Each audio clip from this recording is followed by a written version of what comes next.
Уг нэг бид цаас дэмий харчихаар үгүй бодод. Сайн байцгаана уу? Санхүү эдийн засгийн их сургуулийн агшин түвшний сургуулийн профессор Оюн Цэцэрлэтэй.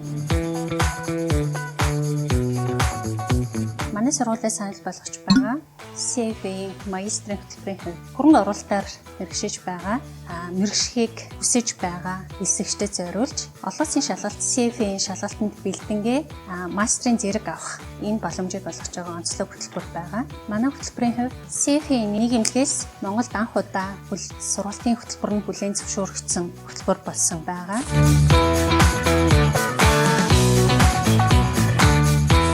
CFA-ийн бэлтгэл мастрын хөтөлбөрт суралцж байгаа оюутнуудад олон улсын CFA-ийн хөтөлбөрөөс олон улсын шалгалт өгөх эрхийг 70% хөнгөлөлтөй үнээр өгөх Student Scholarship-ийн эрхийг жил болгон 6 оюутанд олгож байгаа.